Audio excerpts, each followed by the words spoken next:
Going live now. All right. Yeah, we're live now. Yes. Hello, everyone. Good afternoon, good morning, good evening, depending on your location. This is the 47th episode of Leadership Talk with Adigoke. It's been an amazing journey, and I have my friend from Los Angeles, here in Brooks, PhD, and is showing up massively to speak on leadership and remote working. How you doing today, my friend? Doing outstanding, Outquote. How about yourself? Very well, very well, Glad to very hear. well. How's the weather in Los Angeles? Oh, it's beautiful. It's blue skies, sun is out, and right around where I am, about 75, 78 degrees. So I can't complain. Awesome, awesome, awesome, awesome. Now, I know you. You know, you you're a professional, and you've been adding value globally. I just want to welcome you to Leadership Talk with Adigoke. This podcast has been ongoing for quite a bit, and I just want to salute you showing up at a time like this. A time the world is facing huge crisis. It's Mhm. ongoing. The pandemic has changed the narrative, and Mm. guys like you are just showing up and solving problems and bringing your expertise to help navigate through the storm. Now, I just want you to speak on leadership and remote working. But before that, who is Ian Brooks? Sure. For those who don't know me, I'm Dr. Ian D. Brooks. I'm the CEO and founder of Road Smith Consulting, which is a personal and professional development firm. I'm also the author of the book Intention: Building Capabilities to Transform Your Story. Um, Awesome. yeah, I've been working with organizations and people for over 24 years. We're Wow. helping them achieve their better. From my career starting off as a clinical psychologist in the clinical psychology field, and then transitioning then to working with individuals in organizations and even outside of organizations, all striving Amazing. to be better. So my passion is really to help people move forward and build capabilities as they're looking to transition to doing something else. Amazing. You're welcome to Leadership Talk with Adigoke. Now, can you tell us what is your view about leadership? What is leadership? Yeah, for me, it's leadership is a loaded word because it comes with a lot of accountability and a lot of responsibility. In Yeah. my mind, leadership is something that are behaviors of which are embarked upon that are demonstrated where people can put trust and value into what you say and what you do.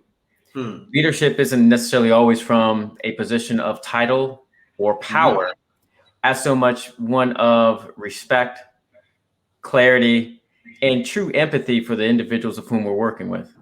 Awesome. Um, in my mind, leadership is exemplified when people will support you because they trust you, and quite frankly, they realize and recognize that they may not necessarily agree with everything that you say, but they put the All right. respect with you in order to make sound decisions to actually move forward and not necessarily putting them at risk.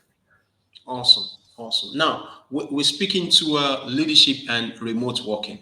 Yes. If you just joined us, I have on the platform the podcast Ian Brooks from Los Angeles, California, and he's speaking on leadership and remote working. Now, what's the relationship between leadership and remote working? How do you situate that? It's I definitely see them separate, yet they do come together in certain ways. Okay. Leadership from an organizational standpoint, as we think about it from a role and job perspective, is what is bestowed upon us from our job, regardless of the modality or of whom we're working with in our proximity, Yeah. of which remote work stands to be defined by. Remote Okay. work in that context is just our modality, right? At plain and simple of how we work, meaning that I don't necessarily see someone in an office or in a proximity where I see them face to face. Now, in that context, leadership is from a behavior standpoint is extremely powerful, and it impacts and influences one's experience through that modality of remote work. So as an example, from a behavior standpoint, how well does a leader communicate? Well, that behavior is the same from a capability standpoint, in person or remote, over the phone or over Zoom or StreamYard. Okay. But how it's coming out and how it's experienced by the other person on the other end through that proximity, through that dialogue is a lot different. And it's extremely important, again, from a capability standpoint, leaders demonstrating refinement of communication. How well are they demonstrating their ability to empower their employees, knowing that they aren't able to see the work day in and day out? It's a lot more based on an output versus something that might be emotional or something that might be building up in the back curtains, if you will. Okay. A behavior such as decision making, again, consistent for any leadership, regardless of modality, but how decisions are made and the visibility of which those decisions are coming to fruition is extremely important. And then finally, something like empathy, that emotional tie. How well do we feel connected? Again, is a lot different from remote versus in person, but a leader's ability to demonstrate that both verbally and by their body language and even their frequency in which we connect with someone, even over the phone or via a StreamYard or Zoom, is extremely important in connecting with our employees. So in summation, I'd say that leadership in and of itself is separate than the modality in which we actually work and interact with our employees from a remote standpoint. But let's be clear, our behaviors are still the same. It's just now reinforced or developed even further, given the modality based on the proximity, and in this case, remote work. Super. Thank you so much. Now, with the pandemic, there's been a massive challenge in, the way we work, and I just wanted to speak to some of the challenges that you've come across, even as a professional.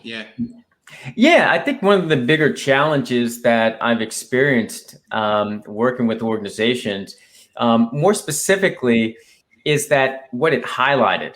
And in particular, in organizations, we typically work in our own immediate silos. Okay. We're so used to just going to the water cooler and to our neighbor and to our own departments and having conversations and being able to get work done just in passing. Whereby COVID in this last 18 months has really demonstrated from a remote work standpoint that leaders now need to be a lot more transparent in offering visibility in ways that they, quite frankly, may not have done before. In fact, these last 18 months have highlighted where there's some discrepancy and where we might have been or might have thought we were good communicators, but really we're not. Where we had or we thought we were transparent, but really weren't offering that visibility, or even potentially how we're even developing our top talent. And what does that now mean? And what does that now transpire and look like in a new future? I think in this context, the last 18 months of COVID have really highlighted, what it means to be an actual leader and what it means to actually be an employee. Wow. A leader is now, in my mind, more demonstration of an empathetic and transparent leader, one who's authentic to the own experience and recognizing that we are no longer separated by titles, but we're now integrated by an experience. That's right. Experience being one, we're now the balance of working from home and working, trying to balance home and work life across ways that we never had to consider when we're actually going into an office.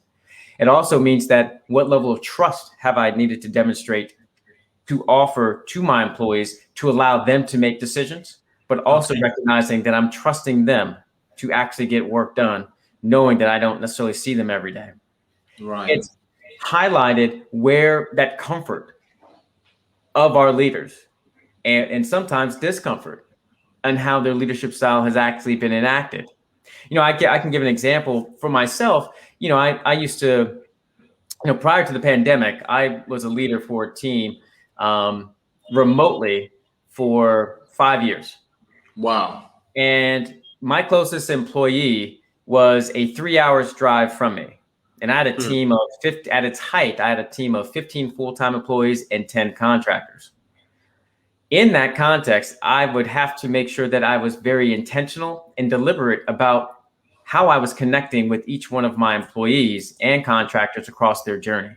Okay. Number one, what was I looking at from a measured standpoint of the job that they were doing? What was that output? While also acknowledging what was the process they were taking and where were they putting their energy. The second piece I had to be very clear about was how are we connecting as well? Making sure that it wasn't always about work, but also make sure I was connecting with them and who they are. Because again, as I mentioned earlier, we are now integrated by an experience, a world experience, not segregated by a job title or an office or where we sit.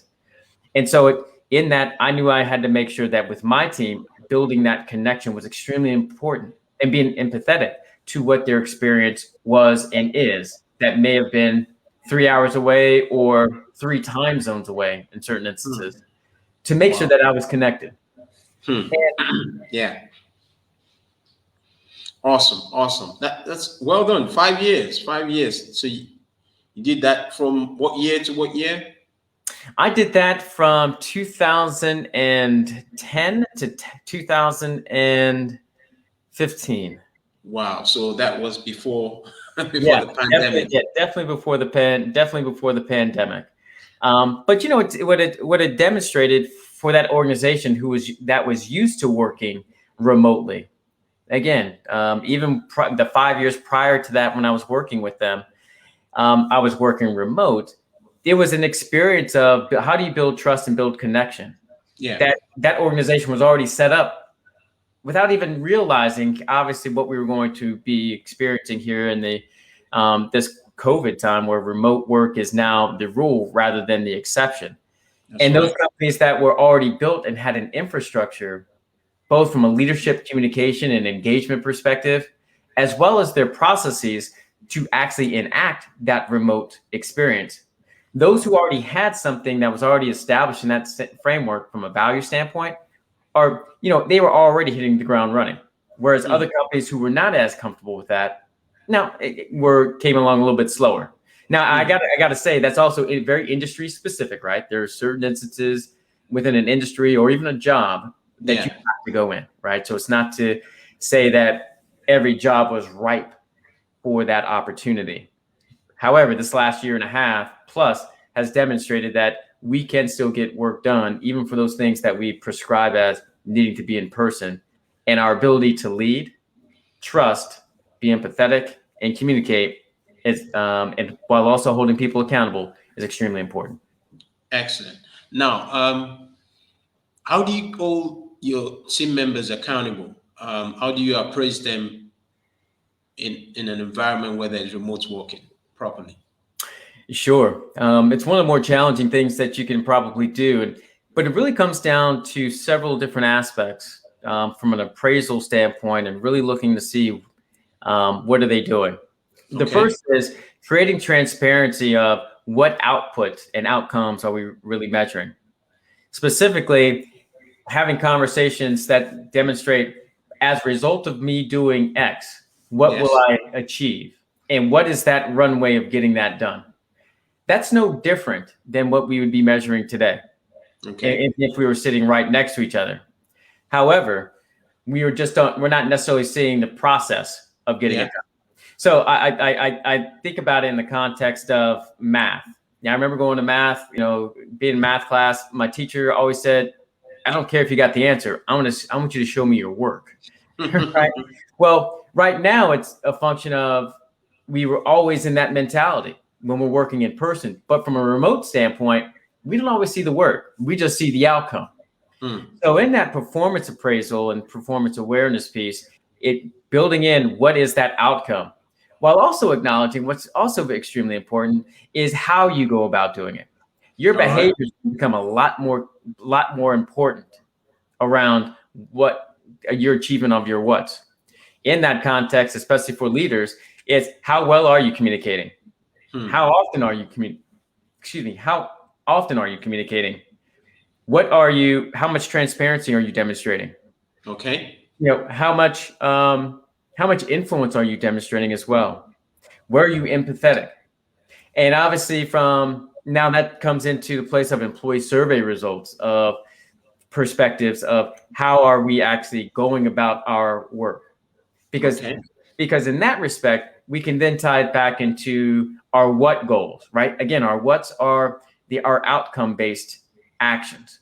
Mm-hmm. It's having very clear expectations on the outcomes you're looking to achieve, being very clear on and acknowledging the plan while also allowing your employees to work the path. And that's how you get in. Your path is your how, your what is your plan. Both have to act in concert. And when we actually start our measurement process, we can then just determine on a scale of high, medium, and low what someone was able to achieve from an outcome perspective, while also comparing that to what behaviors did they use to actually get there, and were they high from a high, medium, and low perspective? Were they good enough, or did they just skate by and they just happen to get a result? And that's where you can start to measure and start to distinguish between your employees, especially from a remote work environment. Awesome. Now, there are quite a number of companies now that are doing hybrid. Mm-hmm. Can you speak to that? And you said the Hybrid. Hybrid. Yes, Yeah.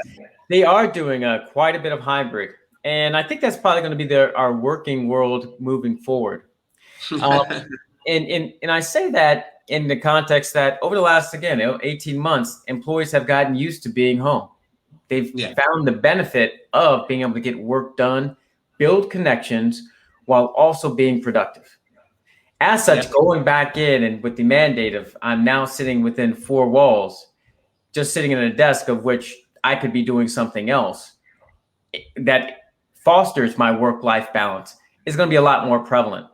In that context, you're seeing a lot more organizations, as you mentioned, have a hybrid model, which demonstrates that one, coming in for meetings and leaving when they don't need to be sitting there, contrary to what they would have been doing previously.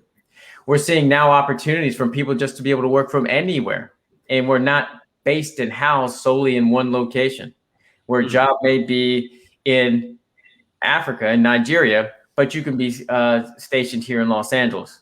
Yeah. We can still now work together. And now in that relationship, I can just now fly into Nigeria when it's applicable and necessary, and then coming back and still being able to partner.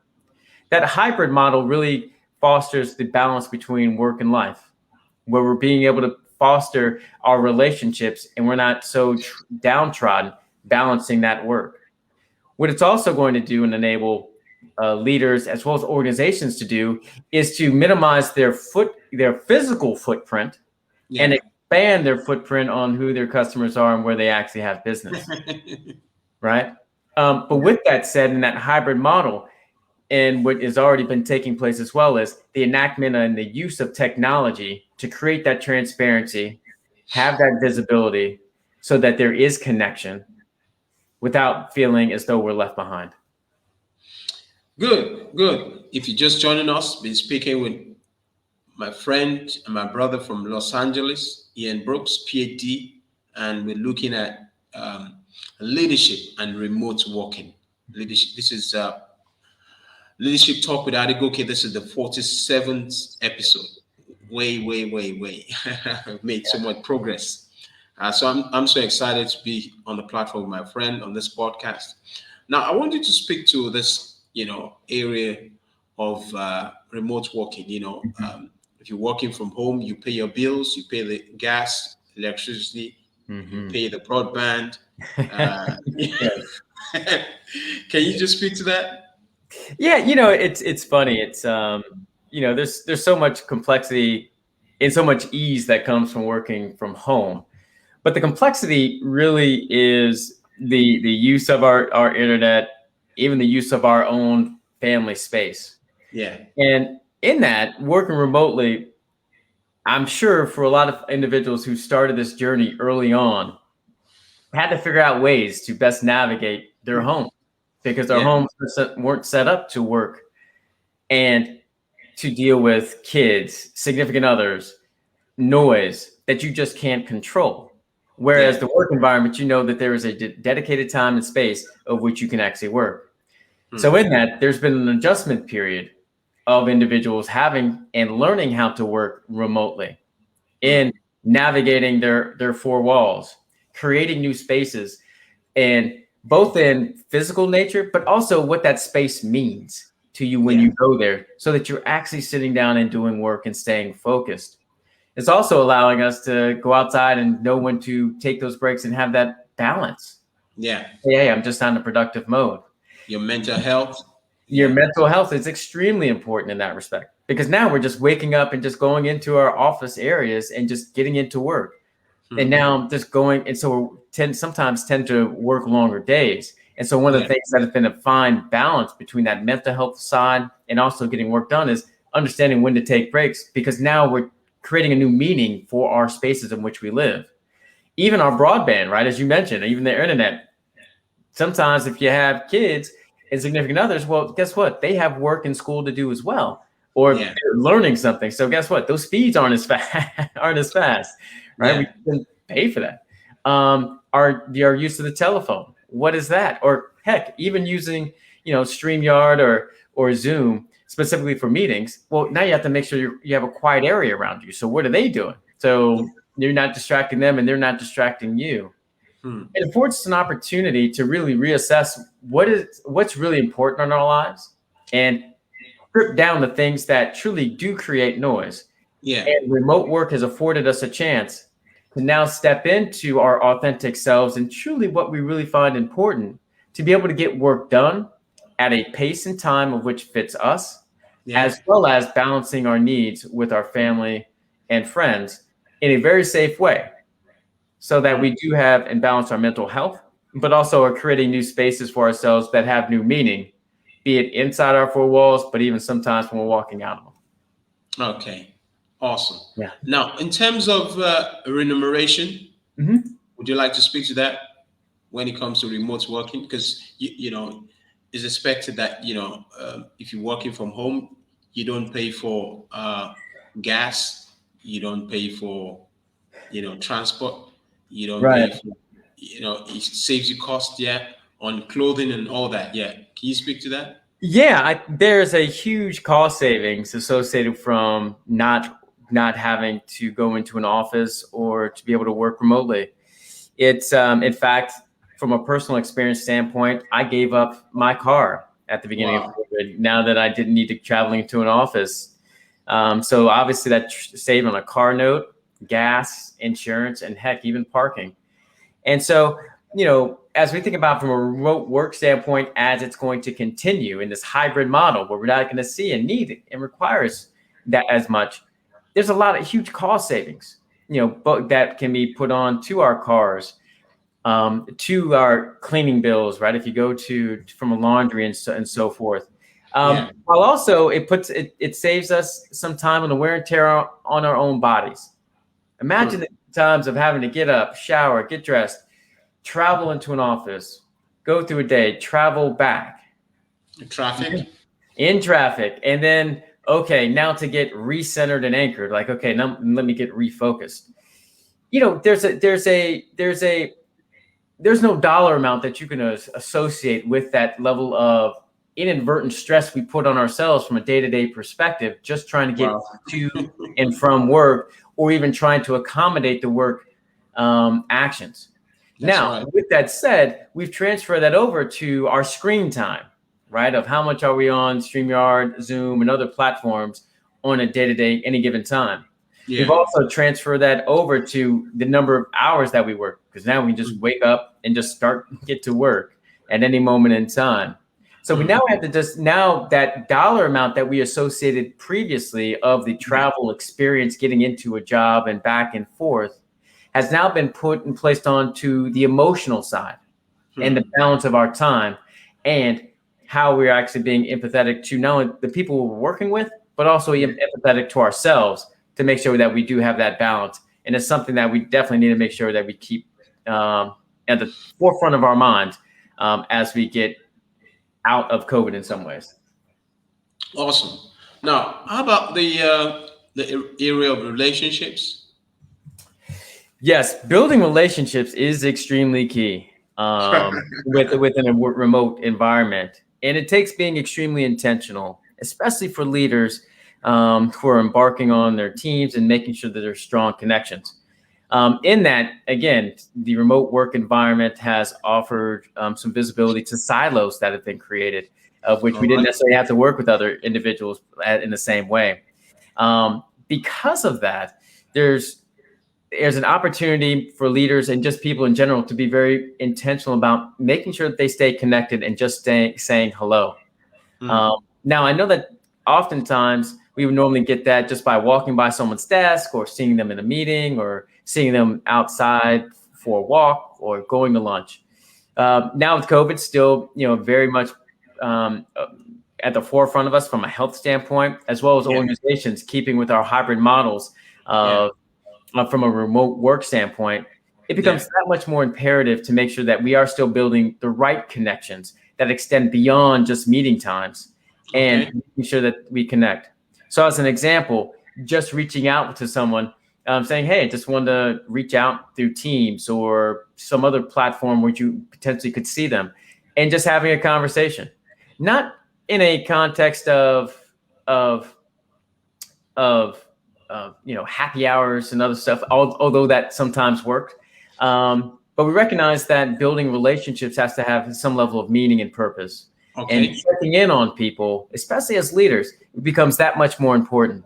Checking on their health, checking in on how their families are doing. How is the weather? How is the pandemic experience for them? How is working from home, and what are they doing to get that downtime?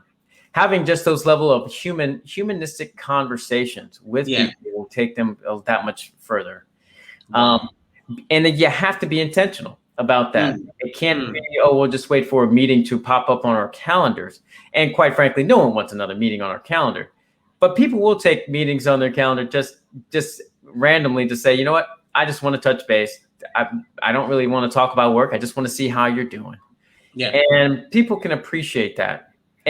But you have to make sure that, one, you're doing it from an authentic place, while also acknowledging that, we don't want, Zoom or StreamYard or whatever, right? We want to make sure that we're having a conversations no different than this.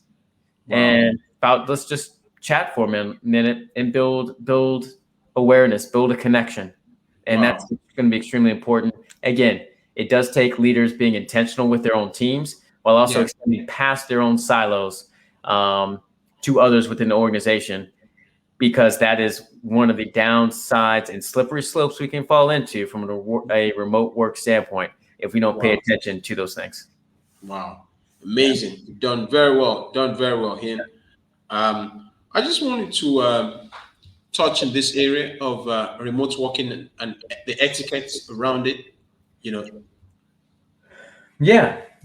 I think for executives, it's really interesting when they actually are coming into their own. At the executive level, they tend to, they've probably always worked at this in this hybrid way, whereby they would come in at certain times, come in for meetings, have awareness from a strategic standpoint. I think from an executive perspective, from a thought leadership lens, their job really hasn't changed. Their job still is to develop strategy. Now it's a function of how does that strategy enacted and placed, and how do they now work with their IT teams, in particular the CIO or the chief technical officers of organizations, to make sure that remote and hybrid work still is applicable, as well as how are we getting our products and visibility out to our customers, knowing that there's so much fight and space for the same airwaves, if you will, across the board.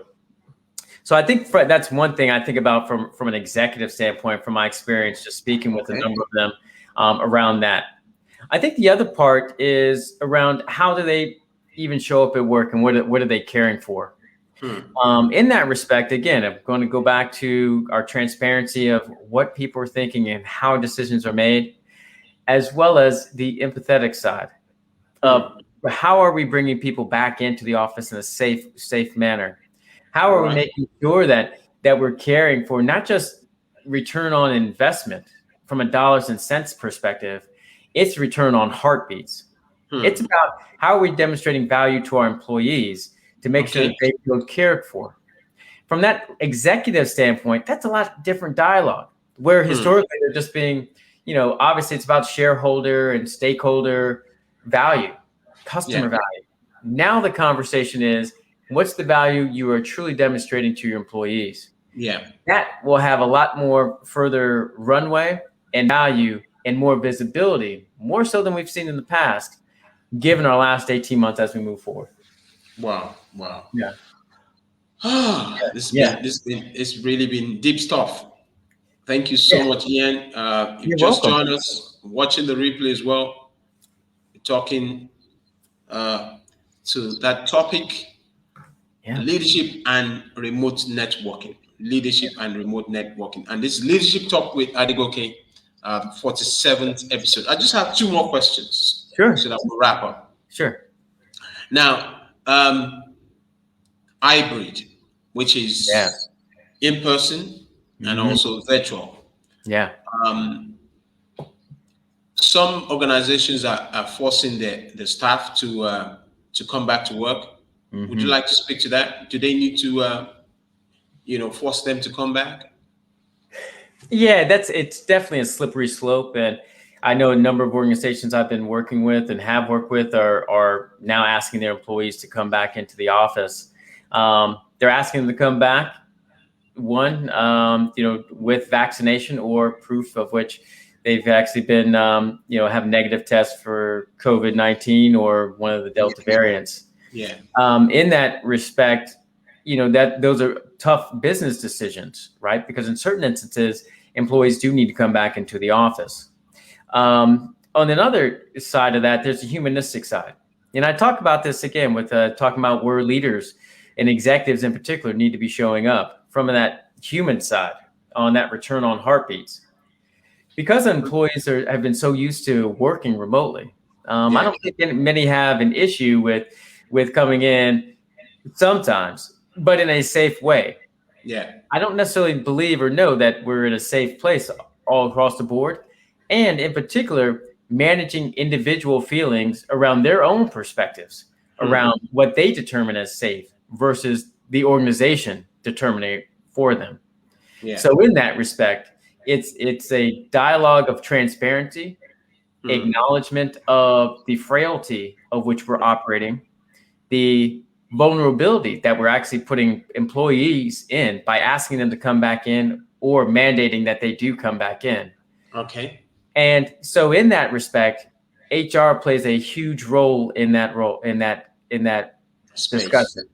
Yeah. Working with leaders, working in communicating right messages around what it means to come back into the office, what it means to have a safe environment, while also what it means if an employee says, no, I don't feel safe coming in.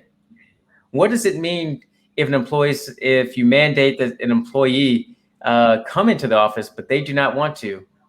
What are the repercussions, or what are the repercussions, and what is the conversation that needs to be had? And I think that's really where we're starting to see really on that cusp of dialogue of now making it a mandate that you come into the office. Really is now putting the organization in a position of, I'm going to dictate what you do. I'm going to dictate what you experience. Now that flies in the face of the safety and the humanistic side of which employees have felt and needed to experience over the last 18 months. Now that is all going away. Before they had a voice. During these last 18 months, that voice has only grown. Wow. To now mandate that coming in, we have to acknowledge the voice that's still there, not the one that was previously there in trying to operate in old models.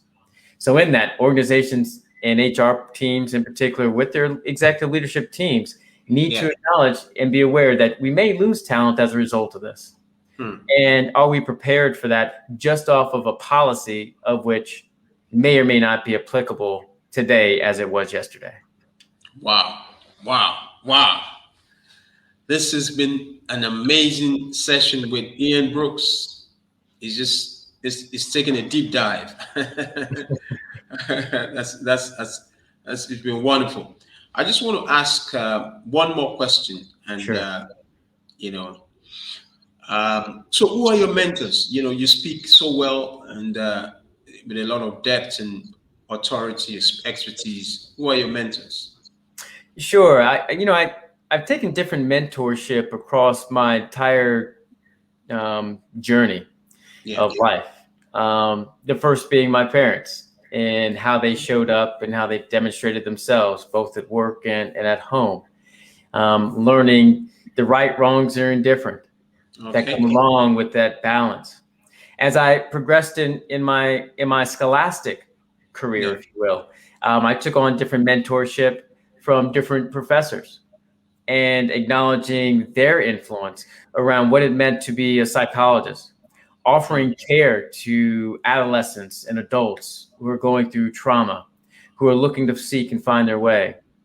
I've also now moved into organizational side, sought yeah, mentorship in a number of different ways as well, through those who've had their own businesses, yeah. um, those who are actual leaders, and Wow. of whom have really demonstrated an ability to actually enact who they are in an authentic way while Yeah, also leading from a place of being on the forefront.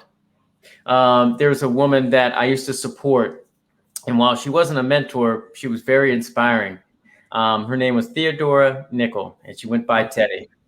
And she was a woman who only had a high school degree, but was an executive running, the Western region of all of our, the bank's day two processing. So yeah. imagine that a woman, she was also a minority and only had nothing more than a high school diploma. Wow. It showed perseverance. It showed possibility. It showed sometimes a little luck, but Mhm. also demonstrated hard work. Wow. That influences, while I was supporting her in an executive leadership role and helping her with mentorship in other ways, it demonstrated to me that while she was not a mentor, it's someone that of whom I learned from and appreciated, and I'm always reminded of from a development standpoint. That also extends to others who have held their own businesses and what Wow. they've been able to do with their businesses and being able to forge new identities and see them transpire and to really see them grow. It's Hmm. extremely important to actually look at individuals and see what they do well and what that they don't in the background. Yeah. And notice that my descriptions of my mentors are people of whom are directly in my life. Good. Oftentimes we look at mentorship from a context of, ooh, I want to be like a Tony Robbins, or, oh, I want to be like a Malcolm Gladwell. Those are outstanding individuals in and of themselves from a career standpoint, but I don't know who they are as people. They as people offer a complexity of which I just don't have a lens towards. I Yeah. can still respect from a mentorship and awareness of, wow, I really value and appreciate everything that you bring to the table, while Yeah. also acknowledging the value and appreciate that, quite frankly, I don't know who you are as a person. For Hmm. me, my mentorship and what I look for and what I have followed and how I try to model and mold myself are individuals of whom I can see their strengths, while Yeah. also acknowledging I can also see their weaknesses as well. Maybe Good. not necessarily that they're calling that out, but I can also see where they're failing, Hmm. because that's where the true learning happens. The Yeah. end That's result is right. the end result. As That's I right. as I mentioned before, we have a plan. The plan and its milestones and getting to that end point are what they are. But the path is the path. The path Wow. is how you go about this. The path is Hmm. the failures and the zigzag, the That's backwards and right. forward. That's That's where the work is. Yeah, that's where the work is. That's where the learning comes in. Hmm. That's what I want to know, and that's what I want to try to minimize and/or, by the way, experience myself, because maybe I need to learn it for myself. That zigzag, because again, my path is my path. Wow. Wow. On a final note, you've heard it from the man himself. Ian, you've shown up massively tonight. We're just so proud of what you've done on Leadership Talk with Adegoke. This is the 47th episode, and it's been a deep journey on this session, leadership and remote working. Um, So now, for our fans all over the world, listeners, how can they get in touch with you? Sure. No, Attico, this has been a wonderful conversation, and look forward to staying in contact. Yeah. For those who are listening, I can be reached at my website, which is rhodessmith.com. That's RHODESSMITH.com. There they can see a little bit more about me. They'll see this podcast as well and others that I've been on. They'll also see an opportunity to see reviews on my book, Intention, Building Capabilities to Transform Your Story, as well as reach out to me as well. I can also be reached on Twitter and Instagram under the handles Dr. B_intention. Wow. This is my own book, Customer Retention, as the 3rd edition. It's a best-selling book. Amazing. It's on Amazon, and it's getting massive reviews all over the world. And I also have courses on Udemy, world-class customer service, fundamentals of business etiquette, and also have professional selling skills and crisis on Udemy. So we're showing up. The podcast is, adding value to a lot of folks all over the world. So we just want to appreciate you for taking your time out and adding so much content and so much value. We celebrate you, sir. No, thank you, Attico. Definitely appreciate the invitation and chatting with you today, and look forward to more conversations with you here in the future. Thank you so much. Thank you, everyone.